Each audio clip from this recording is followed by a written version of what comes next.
Xumarning kuchi va huquqning xumari. Tibbiy fanlar doktori Gabor Mate. Men Kanadaning Vancouver shahrida doktorlik qilaman. Men bu jarayonda zaharlik chekimlik xumari favqulodda kuchli kishilar bilan uchrashdim. Heroinga xumar bo'lganlar kokainni o'qil qilib uradi, aroq ichadi, musliman zahar yeydi va kishilarga bilingan boshqa turli zaharlik buyumlarni iste'mol qiladi. Bu kishilar azob chekidi va hammadan mahrum qoladi.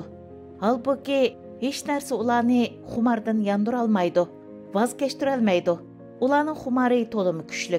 Ammo so'rashga tegishli masala shuki, bu zodi nima uchun? Agar xumar bo'lishni tushungan bo'lsangiz, xumar bo'lishda nima chataq borligiga qarasangiz bo'lmaydi. Aksicha, xumarning shu kishilarning nazaridagi yo'lliq taraflariga qarishingiz kerak. Boshqacha qilib aytganda, odam xumardan zodi nimaga erishadi? Zahar chekuvchilar xumarni besish orqali og'riqni pasaytiradi. Tinchlik tuyg'usiga, kontrol qilish tuyg'usiga, aminlikka erisha oladi. Gerçi bularning hammasi to'limi qisqa mezgillik bo'lsa-mu. Masalan, tinchlik, aminlik degan bu ijobiy omillarning nimishqa ularning hayotidan yo'qolib ketganligi. Heroin, morfin, kodein, kokain, aroq qatorliqlarning hammasi ularning nazarda og'riq to'xtatish dorisidir. Ana shu sababdan bu narsalarga xumar bo'lg'uchilardan so'riladigan to'g'ri savol: nimishqa xumar bo'lib qolding emas, balki nimaga azoblandingdir.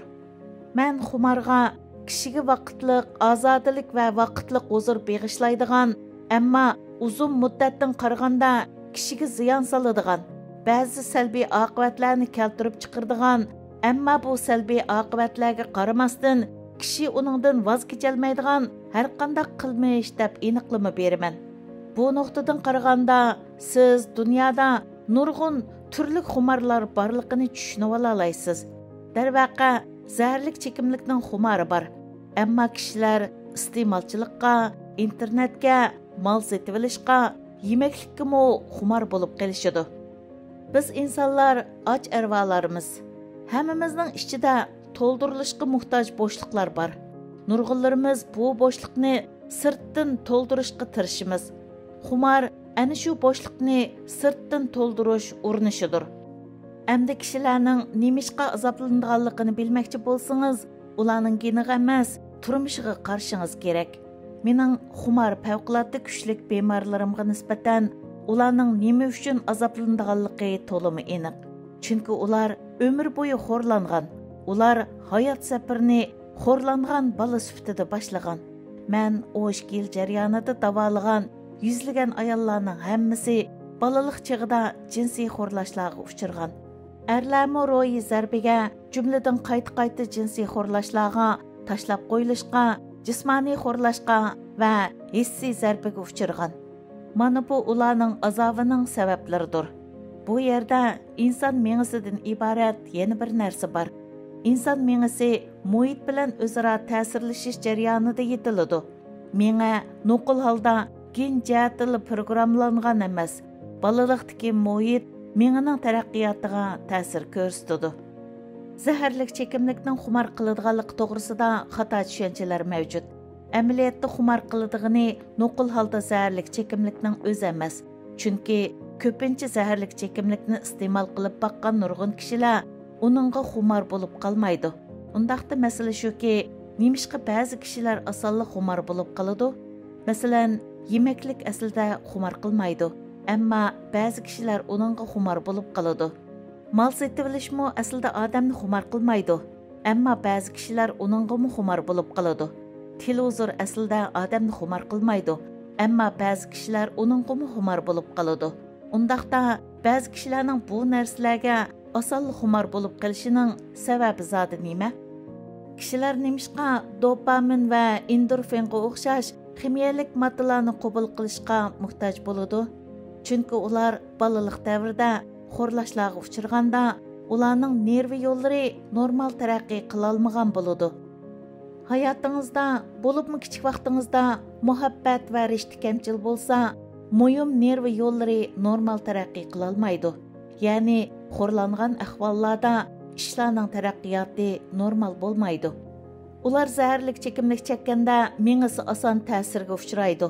Ular әні şu çağda özünü normal azabı yenikligəndək his qılıdı və muhabbətni his qılalaydı. Bir bemar mağa mundaq degen idi. Mən tuncu qıttım xroin çəkkəndə xuddi anısı tərpidin qucaqlanğan balığı oxşaş ıllıqlıqni his qılğan idim. Biz bu royi carahat və azabni angsız halda avloddan avlodqa miras qaldırıvatımız. Şunisi aniqki, insan ro'yitidagi bu xil bo'shliqni to'ldirishning son-sanoqsiz usullari bor. Gerçi har xil kishilardagi bo'shliqni to'ldirishning usullari farqli bo'lsa-mu, ammo ro'yiyatdagi bu xil bo'shliq hamisha biz kichik vaqtimizda erishalmagan, ya'ni mehr-muhabbat degandek narsalardan manbalandi. Biz zaharlik chekimlik chekuvchilarga sen qandaqmi o'zingga bundaq ishni ravo ko'rasan? Cenin zamin bo'lishi mumkin bo'lgan bu qo'rqinchli moddani badaninga o'qil qilib urishqa qandaqmi qo'ling bordi deymiz. Ammo biz insonlarning, ya'ni o'zimiz uchun xuddi o'z tenimizga o'xshashlar, hatto uningda mo'yin bo'lgan yer shariga nimalarni qilganligimizga qarang. Biz atmosferaga, dengiz okeanlarga, tabiiy muhitga har xil zaharlik narsalarni o'qil qilib uryapmiz. Bu narsalar biznimi, yer sharinimi o'ltirib Undaqda qaysisining xumari kuchliroq, qaysisining ziyni texmi cho'ngroq? Neftga iste'molga bo'lgan xumarningmi yoki zaharlik chekimliklarga bo'lgan xumarningmi? 6-oyning 9-kuni Nyu-York vaqt gazetida bultur noyabrda o'ltirilgan Amazon rayonidagi Guarana qabilasining rahbari Nisio Gomez haqida bir parça maqala e'lon qilindi. U o'z xalqini, yomg'irli o'rmonni, jumladan Braziliyadagi yerlik indianlarning yashash muhitini vayron qilayotgan cho'ng ferma xo'jayinlari va shirkatlardan qo'g'dash yo'lida hayotidan ayrildi. O'xshash ish tarixda Kanadadami yuz bergan. Mening nurg'un bemorlarim kanadalik indianlar bo'lib, ular zaharlik chekimliklarga ig'ir darajada xumor bo'lgan. Ular garchi umum nüfusning az bir qismini tashkil qilsa-mu, ammo turmadagilarning, zahar chekuvchilarning, ruhiy kasalliklarning va o'layotganlarning ko'p qismini tashkil qiladi. Bu zodi nima uchun? Chunki ularning zimmillari tortib olingan, avlodma-avlod o'ldirilgan va xo'rlangan. Ammo mening savolim shuki, siz bu yerlik xalqlarning azob-uqubatlarini va ularning shu azob-uqubatlarni yenikiltish uchun zaharlik chekimlikka o'ginib qolganligini tushuna olamsiz? Ularni shu azob-uqubatlarga duchor qilgan kishilarni-chi? Ular, ya'ni indianlarni azob-uqubatga duchor qilgan aqtalliklar nimaga xumar?